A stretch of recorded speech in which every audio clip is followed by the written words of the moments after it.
Ladies and gentlemen, Mr. Cropper here. I've got some video clips we're going to go through here. We're talking about the left versus the right, and what is the nature of the right. But if you looked at philosophy development, how many of them are Kantian? 70% or something.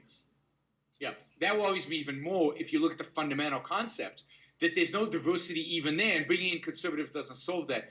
Bringing in conservatives doesn't solve that. That the philosophy department is all Kantian. Because the conservatives are just going to be Kantian too. Look at Ben Shapiro. Now, I think that this is starting to change.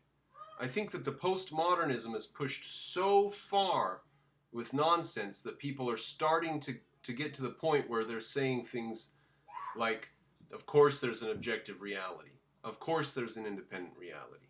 You know, things that 20, 30 years ago, you ask anybody, and they would say, of course there's not a reality. How do we know anything? You know, I mean, it was just utterly standard. If a tree falls in the forest, nobody hears it. Then, and nobody's there to hear it, then does it make a sound? And that was a question that people actually entertained. So, it's changing. It's changing. There are people who are not objectivists. They're not objectivists. And they throw out this stuff about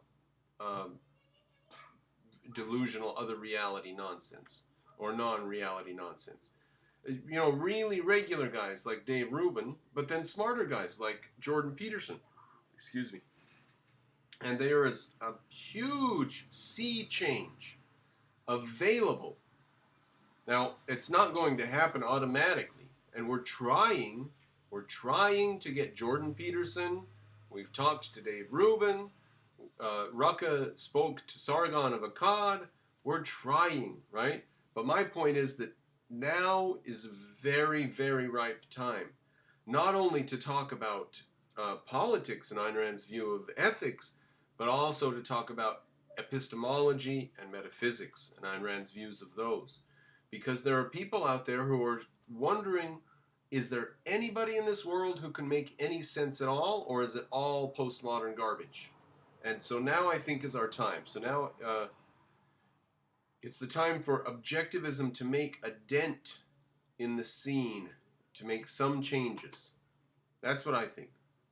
Now, as evidence for that, I'm going to go now to this thing called the Trojan Horse, episode 1. And this is Peter Boghossian, James Lindsay, and they're discussing what the left is like today. And let's see, I hope I can get, I don't think I set this up. Says we're going to make this portion of the sermon or the whole church experience be about anti-racism work. And you say... So he's talking about when churches start adopting this equality, egalitarianism, what's it called? It's not equality and it's not egalitarian. Equity. They start adopting this equity stuff, which is postmodern nonsense. And this is what happens in the congregation. The preacher says we're going to start developing more conscience about racism, and we're going to start discussing it during this part of the sermon every week. And someone raises their hand and says, I take exception. Well, the fact that you take exception means you really need this intervention, you see? So it's just a trap. It's a Kafkaesque trap. You know, Pastor, I don't know about that. And then that is taken as proof that you need it. Right. You saying, wait a minute, equals proof you need more of it. How do you fight back against that? And so what happened, I drew to the analogy to the Evergreen State College before, what happened there is you had an entire faculty and many in the student body, and certainly many in the administration, who had bought into this program and understood these concepts, and they knew that they had no recourse but to go along. They knew, and they didn't. There's some who just cynically, they're like, I know this is wrong, but I'm scared. Okay, there's 3 types then. So people go along. Some are cynical. They say, I know it's wrong, but I'm scared to speak up. Right? I believe Brett and Eric Weinstein were in that group for a long time. And Jordan Peterson too. I believe that they saw what was going on in the university around them, but they were getting paid well, and they just thought, oh well, society's going to have to take care of it at some point. I've got a comfy job here. I'm just going to float along with my comfy job for as long as possible. And if society gets bothered by what these university crazies are doing, then society will have to do something about it. That's where Jordan Peterson and the Weinstein brothers were. I believe that's the case. So anyways, there's three types. There's the type they know it's wrong, but they're just going along anyway. Scared, so I'm not gonna do anything. There's cowards. There are others who were afraid in the sense, I don't want to be called a racist. I don't want to be branded as a racist. Right. There are others who are, I don't want to be a racist. Maybe it's right. Maybe. So there are some who are afraid of being branded a racist, and there are some who are so unable to think for themselves they don't want to be a racist. So, some people are afraid of the right today. Now, the left has accomplished this. The left has accomplished making people afraid of the right by identifying the far right as racist. So you don't want to go over there because you don't know who's racist or not. So they are herding people over to the left, or at least away from the good people, through this smear campaign. Now, the collectivists all belong on the left, because the people who are trying to get away from the collectivists are the ones that are coming to the right. And they are not interested and have no time for collectivism.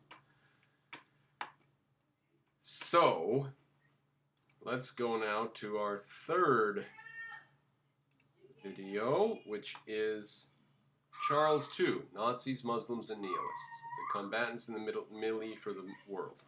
That's what it means.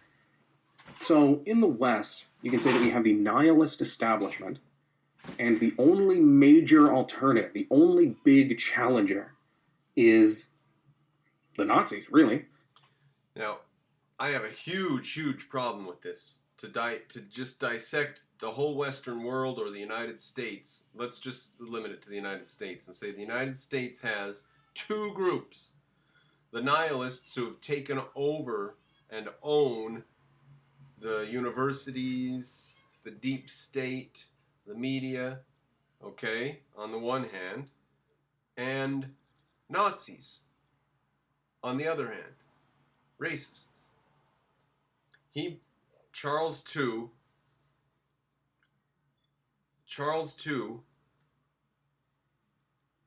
thinks, I guess, does he think that he's thinking in fundamentals here? To look at some people's view and say they are not objectivists, therefore, and call them Nazis? And now you'll have to go watch the whole video for yourself. Charles II is not a maniac. So he hasn't gone completely insane. But this is far below the operating parameters of objectivism here. Come on, guys. You can do better than this. To call the United States of America Nazis? The people who voted for Trump? So there was all this racism on the left. Tons of racism on the left. So much racism, we had a black president who wasn't born here and was a terrible person and a bad president to boot. And the only reason we had him as president is because of the color of his skin. So the left was racist. Okay? They were getting really bad. They're out of control racists. And people were sick and tired of that garbage. And Trump came and challenged it. 17 candidates on the stage with him. And we chose Trump because the rest of them were mealy-mouthed cowards. Trump was the only one who would speak properly. He was the only one who would say things like, only Rosie, all the brilliant things he said, just sticking it right in their face. You're going to bring it and call me a racist? You're the racists. And they are. The left are the racists. So we elect Trump because we're sick of racism. And Charles II, where on earth do you get these ideas, man? The people of the United States of America, hating and despising the collectivist racism being thrust on them by the left, voted for Trump. including a lot of blacks and Mexicans, and more of them are supporting him all the time. And you identify the essence of the United States of America as racist. Now, see, I identify the right as individualist and the left as collectivist. I think that's the essence of what they are.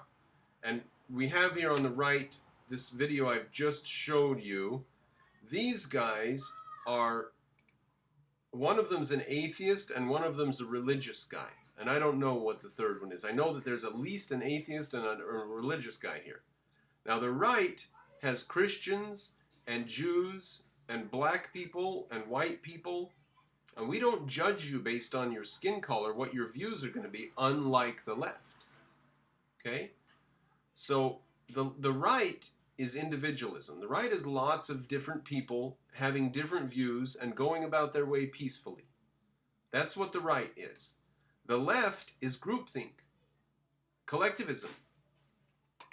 We see it over and over and over. Why Charles II thinks that there are two groups in America, Nazis and the nihilist left. Why he thinks that must come down to essentials. He must be viewing it from essentials. But I cannot find collectivist racism as an essential in the people who hate the left's collectivist racism. They hate the collectivist racism of the left, and so they voted for Trump. I can't find collectivist racism in them. I can only see individualism. And it's a traditional, rusty, outmoded form of individualism. But even these people are starting to reject the talk that there's no reality and that we can't know reality. Even these people are starting to say things like, of course there's an objective reality that we can know. Of course there's an independent reality. They keep using this term, objective reality. I keep hearing it over and over from people who are not objectivists. From everybody from Dave Rubin and Jordan Peterson to Sam Harris and everybody else. I hear it a lot. And these Boghossian guy, I hear it a lot, objective reality. Okay, so the essence, the philosophical essence that I see in the people that voted for Trump is anti-racism, anti-collectivism. So Charles II, you're way, way, way, way off the mark. You have gone over to the left and you're standing in the left, surrounded by the left, and all you can see is collectivist racists, and so you assume everybody's a collectivist racist, and you are very strange, sir, very strange. Now, not to be outdone, Sam Harris has this video on a few thoughts on white supremacy. Now, I was going to put a bit of that in, but it just came up while I was starting this video. So I'm now going to go watch that, and if there's anything juicy, I'll let you know. I'll probably do a video on that as well. There we are, ladies and gentlemen. This ongoing discussion about what is the nature of the left versus the right. So here's some evidence I'm trying to give you here. The nature of the left versus the right. If it comes down to the Trump's vote, why did people vote for Trump? Because they're sick of leftist, racist collectivism. The racism and the collectivism are driving people mad, and they were voting for Trump because they're sick and tired of the garbage.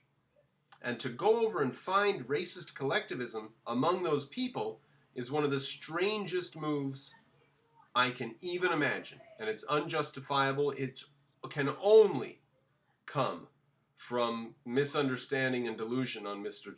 Chu's part, because he's too intelligent